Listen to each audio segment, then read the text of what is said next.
कहानी की शुरुआत में हम एक बुजुर्ग कपल को देखते हैं जो इस वक्त एक पार्टी में जा रहे थे। रास्ते में उनका हर एक बात पे झगड़ा हो रहा था। जो भी टॉपिक उनके दिमाग में आता उस पर बहस छिड़ जाती। उनका ध्यान एक बार के लिए इतना भटक गया कि एक दूसरी गाड़ी से वो टकराने ही वाले थे। जब वो अपने बेटे के घर पहुँचे, लैरी ने जोआन के हाथ में लगी हुई बैंडेज को उसकी शर्ट से छुपा दिया और उसे याद दिलाया कि आज तुम्हें पूरे परिवार को कैंसर के बारे में बताना है। जोआन ने कहा कि मुझे बस एक दिन और चाहिए, क्योंकि वो आज की पार्टी को खराब नहीं करना चाहती थी। परिवार ने उनका बहुत प्यार से स्वागत किया। उनकी शादी को 65 साल हो चुके थे। उन्होंने जोआन को बताया कि बेसमेंट में उसकी पुरानी फोटोज का एक डब्बा मिला है। उनमें से एक फोटो जोआन की पहली शादी की है, जो कि लूक नाम के एक आदमी के साथ थी जो युद्ध में मारा गया। इसी बीच लैरी के गले में अचानक से कुछ अटक गया। उसे सांस लेने में दिक्कत होने लगी। वो जमीन पर गिर गया। कुछ सेकंडों बाद ही लैरी की अचानक से आंख खुली। वो चौंक कर एक ट्रेन में उठा।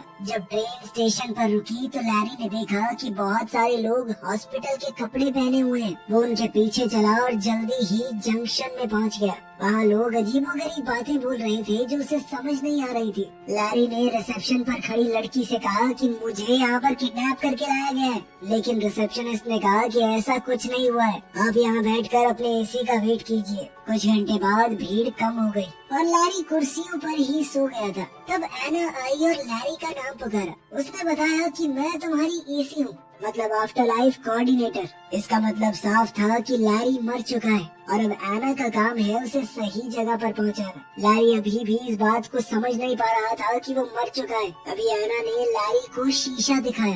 लैरी ये देखकर हैरान हो गया कि वो फिर से जवान हो गया है। एना ने बताया कि जब लोग जंक्शन पहुंचते हैं तो उनका शरीर वो वाला रूप ले लेता है जब वो अपनी जिंदगी में सबसे ज्यादा खुश थे। जब एना उसे बिल्डिंग दिखा रही थी तो लैरी बार बार बोलने लगा कि मुझे अपनी पत्नी के पास जाना है। परेशान होकर एना ने उसे एक चमाट दिया ताकि वो रोना धोना बंद करे। मरने के बाद भी रो रहा है, तू पागल है क्या? उसने ये भी बताया कि ये कोई स्वर्ग या नर्क नहीं है, ये बस थोड़े दिन का स्टॉप है जिसे तुम बदल नहीं सकते। एक बार चुन लिया तो चुन लिया। तभी एक अलार्म बजा और लैरी ने देखा कि सिक्योरिटी एक आदमी को पकड़ रही है। एना ने लैरी से कहा कि ये लाल दरवाजे से भाग कर आया होगा, तुम कभी ऐसा मत करना, ठीक है? फिर एना उसे टेम्परेरी रूम में ले गई और उसे अलग अलग धर्मों के हिसाब से आगे की दुनिया दिखाई। लैरी को इस कमरे में 7 दिन तक रहने को मिलेगा, जब तक वो अपनी आगे की जिंदगी को चुन नहीं लेता। अलमारी में उसके मनपसंद कपड़े रखे हुए थे।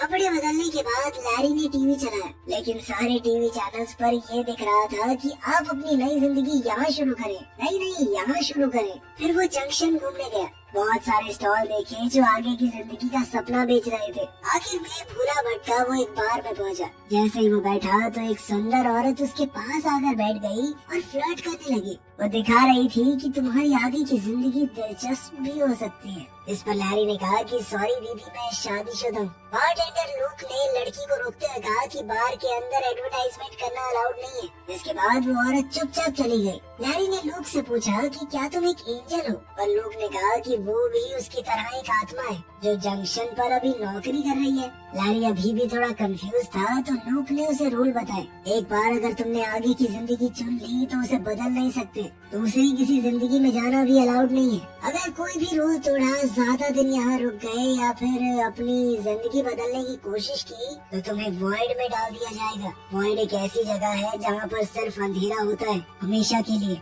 उनके बीच अच्छी बातचीत हो गई तो लैरी ने लूक को बताया कि यार मेरी पत्नी को कैंसर है, मैंने वादा किया था कि उसका ख्याल रखूंगा। अब बुरा लग रहा है कि उससे पहले ही यहाँ पर आ गया। फिर एक दो खटकाने के बाद लैरी अपने कमरे में जाकर सो गया। अगली सुबह एना ने बेड पर चढ़कर लैरी को उठाया। बेचारा लैरी चौंक कर उठा। फिर वो एना से पूछने लगा कि लोग यहाँ पर नौकरी क्यों कर रहे हैं। एना ने कहा कि कुछ लोग ये मान ही नहीं पाते कि वो मर चुके हैं। कुछ अपने परिवार या जिनसे भी वो प्यार करते हैं उनका वेट कर रहे हैं कि वो भी एक बार मरने के बाद यहाँ आ जाएं तो फिर चले जाएंगे एक जगह पर। और सबसे ज्यादा बुरा तो उनके साथ हो रहा है जो चुन ही नहीं पाते। लैरी ने पूछा कि मेरी पत्नी का क्या हाल है? जोआन, वो भी जल्दी मरती होगी है ना? लेकिन एना ने कहा कि ये इन्फॉर्मेशन अभी नहीं मिल सकती। लैरी ने फैसला किया कि वो जोआन का इंतजार करेगा। एना ने कहा कि देखो 7 दिन का स्टे तो फ्री है, उसके बाद तुम्हें भी काम करना पड़ेगा अगर रुकना है यहाँ पे, और साथ ही बेसमेंट में शिफ्ट होना पड़ेगा। कुछ दिन निकल गए लेकिन जोआन का कोई अता पता नहीं चला। एना ने कहा कि तुम श्योर हो इसमें कई महीने भी लग सकते हैं, ऐसा भी तो हो सकता है उसका कैंसर ठीक हो गया हो। इसके बाद लैरी ने फैसला किया कि वो एक प्यारा सा घर बसाएगा जोआन की याद में, ताकि जब भी वो आए तो सब कुछ एकदम तैयार हो। उस रात लैरी ने अपनी पत्नी के लिए एक चिट्ठी लिखी। उसी वक्त कैंसर से जोआन मर गई और वो भी ट्रेन में उठी। अगली सुबह एना लैरी को उसकी नई जिंदगी की तरफ ले जा रही थी। लैरी ने एना को चिट्ठी देकर कहा कि जोआन को दे देना, लेकिन एना ने कहा कि ये रूल्स के खिलाफ है, अगर हो पाया तो कर दूंगी, पक्का नहीं कह सकती। लैरी अब स्टेशन की तरफ गया जबकि जोआन ट्रेन से उतर रही थी। एस्केलेटर पर लैरी ने अपनी पत्नी को देखा, लेकिन जोआन ने उस पर ध्यान नहीं दिया। बेचैन होकर बेचारा लैरी भी वापस हो लिया। वहाँ जोआन शीशे में अपना जवान चेहरा देख रही थी। दोनों मिले और प्यार से गले लगे। जोआन पहले ही समझ गई थी कि वो मर चुकी है। उसने लैरी को डांटना शुरू कर दिया कि इस तरह से कौन मरता है, बेवकूफ हो गया, ध्यान से नहीं खा सकते। तभी वहाँ रायन आया जो कि जोआन का आफ्टर लाइफ कोऑर्डिनेटर है। वो जोआन को लैरी से अलग करके उसके पहले पति लूक के पास ले गया, जो बेचारा 67 साल से उसका इंतजार कर रहा था। जोआन लूक को देखकर बहुत इमोशनल हो गई। तभी लैरी बीच में कूद पड़ा। अरे कुछ नहीं होता, लोग मर जाते हैं यार, नॉर्मल चीज है, चलो बेबी अपनी दुनिया में चलते हैं। नहीं, मैंने चुनी आपके लिए। लेकिन जोआन को समझ नहीं आ रहा था कि ये हो क्या रहा है। जल्द ही उसे पता चला कि उसे दोनों में से एक पति चुनना पड़ेगा, इसके साथ वो अपनी मनचाही जिंदगी बसा सकती है। तभी रायन सभी रूल्स समझाते हुए उसे कमरे में ले गया। कपड़े बदलने के बाद अब रायन जोआन को उसके ऑप्शन समझा रहा था। तभी लूक वहाँ पर आया। डर के मारे कि उसे दोनों में से एक को चुनना होगा, जोआन ने दरवाजा ही बंद कर दिया। रायन का तो कहना था कि लूक बहुत अच्छा है, वो 67 साल से तुम्हारा यहाँ पर इंतजार कर रहा है। उधर लैरी एना के सामने गुस्सा निकाल रहा था। एना ने बताया कि मेरा और जो रायन है ना, मतलब जोआन का एसी, हम पहले रिलेशनशिप में थे। हमारी लड़ाई हो रखी है ना, तो वो जान के भी तुम्हारे अगेंस्ट बोल रहा होगा। लेकिन लैरी कहने लगा कि मेरी और जोआन की शादी 65 साल की है। इतने साल तो वो लुक्खा लूक जिंदा भी नहीं रह पाया। हमारे साथ बच्चे हुए, पूरी जिंदगी बिताई है हमने। उधर जोआन और लूक जंक्शन में वॉक पर गए। वो दोनों थोड़ा अजीब सा महसूस कर रहे थे। अचानक 2 गार्ड्स एक आदमी को पकड़ने के लिए भागे, जो अपनी चुनी हुई जिंदगी से भाग रहा था। एक गार्ड ने लूक को हाय कहा और तुरंत जोआन को पहचान लिया, ये कहकर कि आखिरकार अब पहुंच ही गई यहाँ पर। ये सुनकर जोआन को बहुत अच्छा लगा, क्योंकि इसका मतलब साफ था कि लूक उसके बारे में बात करता है। गार्ड्स के जाने के बाद लूक ने जोआन को रूल समझाए और साथ ही अपने प्यार का इजहार कर दिया। उसने कहा कि मैं हर दिन तुम्हारे बारे में सोचता था। वो प्यारी बातें बोलता रहा और उसे किस करने की कोशिश की, लेकिन जोआन पीछे हट गई क्योंकि उसे अजीब लग रहा था। उसने कहा कि मुझे सोचने के लिए थोड़ा वक्त चाहिए और फिर जल्दी से वहाँ से भाग गई। कुछ ही मिनटों बाद लैरी जोआन के कमरे में घुस गया, बहुत सारे आगे की जिंदगी के ऑप्शन लेकर। जोआन घबरा गई और लैरी पर चिल्लाने लगी। उसने उसे भी वही जवाब दिया कि मुझे अभी थोड़ा वक्त चाहिए सोचने के लिए। वो कहने लगी कि पिछले कुछ दिन मेरे बहुत भारी थे। तुम्हारी मौत के बाद पता है मेरी बेस्ट फ्रेंड की भी मौत हो गई।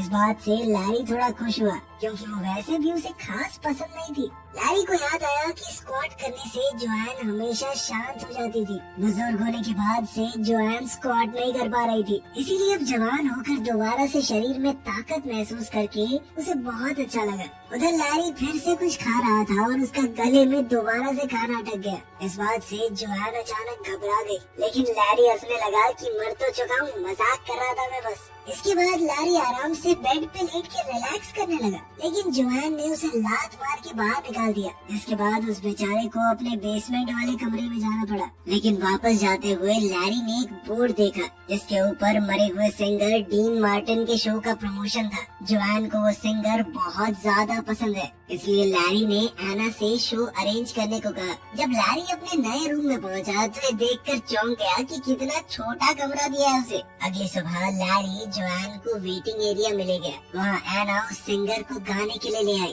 और खुद पियानो बजा रही थी, लेकिन वो आदमी अजीबोगरीब बर्ताव करने लगा, सीढ़ियों से भी गिर गया। तब उन्हें समझ आया कि ये कोई असली डीन वार्डन नहीं है, कोई बहरूपिया है, मरने के बाद भी नकल कर रहा है। कितना गंदा आदमी है ये। लूक तुरंत उसके पास आया, उसे खींचकर अपने साथ ले गया और एक मुक्का दे मारा। फिर रायन की मदद से लूक ने जोआन को फूल देने की कोशिश की, लेकिन लैरी ने फिर से बीच में बोलना शुरू कर दिया, ये चीटिंग है, फूल फाल कैसे दे रहा तू, मैं दे रहा हूँ कोई गिफ्ट। दोनों आदमी फिर से झगड़ा करने लगे और अब जोआन को बहुत ज्यादा गुस्सा आ रहा था, तो उसने चिल्लाकर दोनों को चुप करवा दिया। इसके बाद जोआन एना और रायन को अपने कमरे में ले गई और उन दोनों पर काफी देर तक अपना गुस्सा निकाला। फिर उसने चिढ़कर कहा कि कोई तो रास्ता निकालो, ऐसे कैसे फैसला लूं मैं। कोऑर्डिनेटर्स ने रूल तोड़ने के लिए एक लंबी फोन कॉल की। कुछ देर बाद जोआन अपने दोनों पतियों को रूम में ले आई। कोऑर्डिनेटर्स ने बताया कि तुम्हारा केस थोड़ा सा खास है, इस वजह से हमें एक स्पेशल वीजा मिला है। जोआन को 2 बार चुनने की इजाजत मिलेगी। एक बार के लिए वो लैरी के साथ अपनी जिंदगी जाकर देख सकती है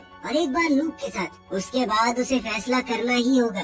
दोनों लड़के फिर से झगड़ा करने लगे कि पहले कौन जाएगा, पहले कौन जाएगा, और उनके बीच में हाथापाई होने लगी। इसलिए जोआन फिर से चिल्ला पड़ी। उसने कहा कि पहले कौन जाएगा ये हम टॉस करके पता लगाएंगे। फिर से बहस शुरू हो गई। इस बार रायन ने दोनों को रोका। लैरी ने सिक्का उछाला और लूक जीत गया। ट्रेन राइड के दौरान लूक और जोआन पुराने दिन याद करते रहे। जल्द ही वो एक खूबसूरत पहाड़ पर पहुँचे, जहाँ साफ आसमान और हरा भरा जंगल है। घूमते हुए दोनों ने बहुत मजे किए, एक दूसरे का हाथ थाम कर।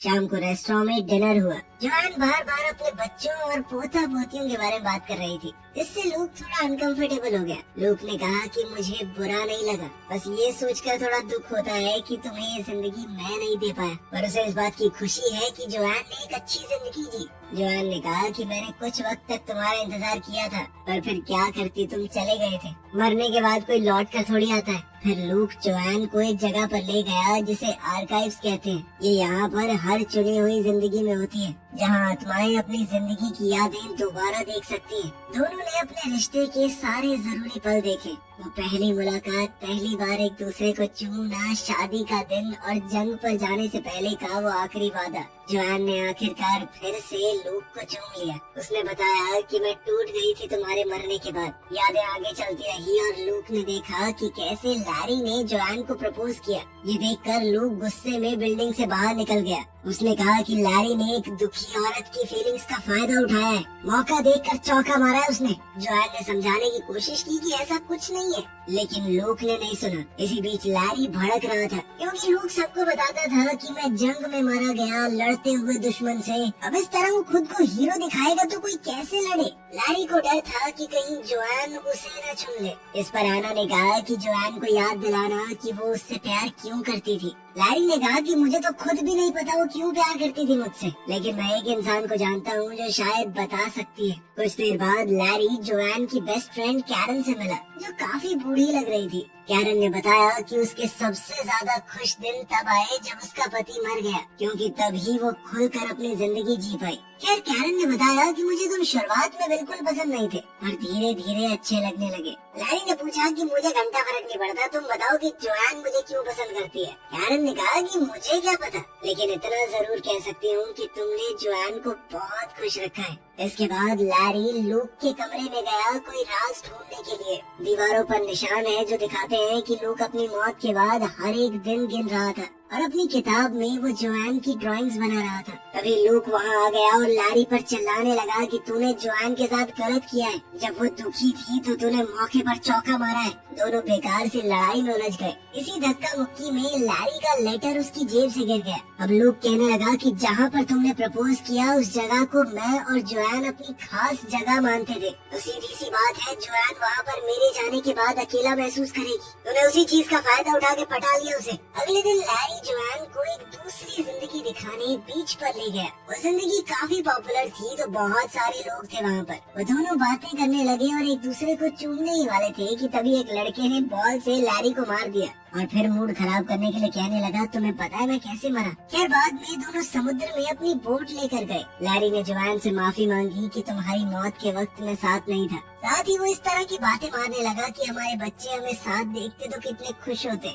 इस पर जोआन कहने लगी कि तुम मेरा दिमाग बदलने की कोशिश कर रहा है ना, चालाक कहीं के, बच्चों की बात किसको बता रहा है। और उनके बीच में फिर से झगड़ा हो गया। अब जोआन कहने लगी कि तुम समझ नहीं पा रहे मेरी सिचुएशन। मैंने अलग अलग वक्त पर तुम दोनों से ही प्यार किया है। तुम दोनों के साथ सारी जिंदगी रहने की कसमें खाई है। इस पर लैरी कहने लगा कि अगर मैं लूक की जगह होता तो मैं भी तुम्हारा इंतजार करता।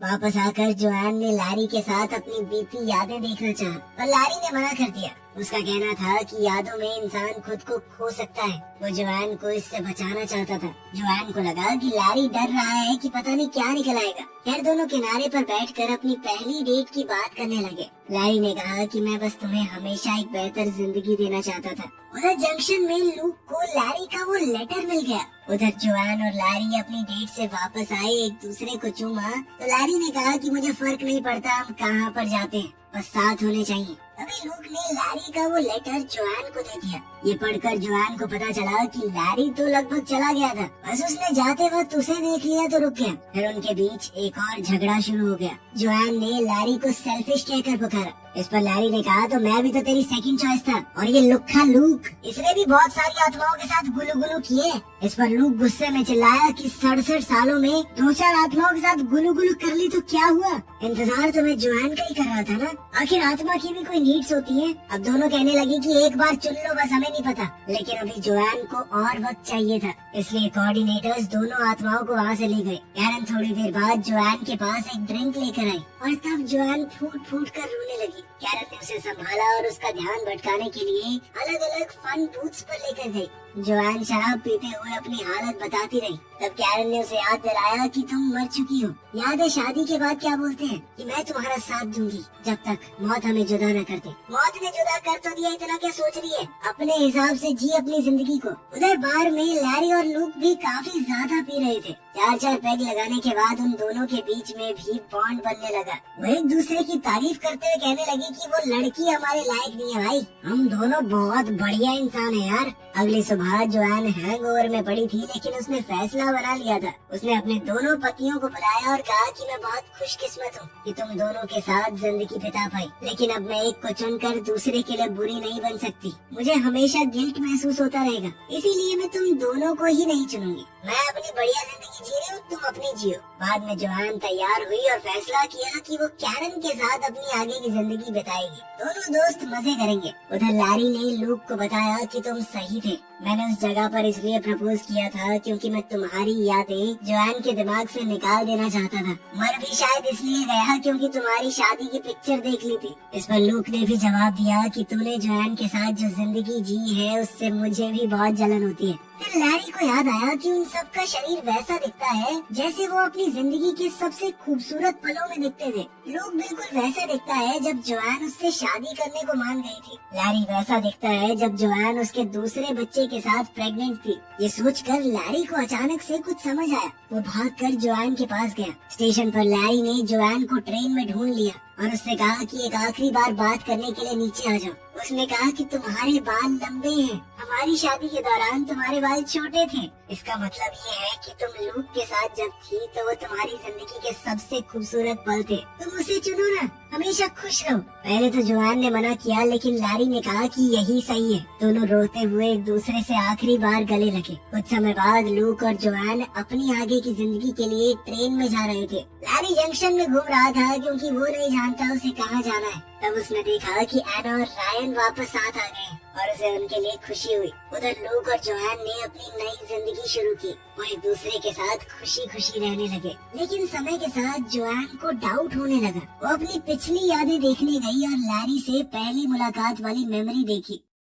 अगले कुछ दिनों तक लूक जोआन को अलग अलग एक्टिविटीज पर ले गया, लेकिन जोआन को कुछ भी अच्छा नहीं लग रहा था। हर रात वो आर्काइव्स में जाकर लैरी के साथ अपनी जिंदगी को देखती। लूक ने कहा कि इतना ज्यादा यादों में रहना सही नहीं होता, आगे बढ़ना जरूरी है। एक रात लूक ने कहा कि कितनी परफेक्ट जिंदगी है ये, लेकिन जोआन के पास कोई जवाब नहीं था। अगली सुबह लूक फिर से किसी हाइक पर जाना चाहता था, लेकिन अब जोआन टूट गई। उसने कहा कि उसने लूक को चुनकर गलती की। इस पर लूक गुस्सा हो गया और चिल्लाने लगा। जोआन ने समझाया कि मैं तुम्हारे साथ सबसे ज्यादा खुश थी, क्योंकि वो जवानी का प्यार था। न घर के किराए की टेंशन, न नौकरी की, न बच्चों की। लेकिन प्यार सिर्फ अच्छे पल नहीं होते, उसमें अच्छी बुरी यादें सब होती हैं। उसने कहा कि तुम 67 साल पुरानी जोआन से प्यार करते हो, लेकिन मैं अब बदल चुकी हूँ। जोआन ने फैसला किया कि वो वापस जाने की कोशिश करेगी, चाहे पकड़ी ही क्यों न जाए। वो रोते हुए बोली कि मैं तुमसे प्यार करती थी, लेकिन अब लैरी से करती हूँ। कुछ घंटे बाद जोआन भागने का प्लान बनाते हुए चाकू से दरवाजा खोलने की प्रैक्टिस कर रही थी।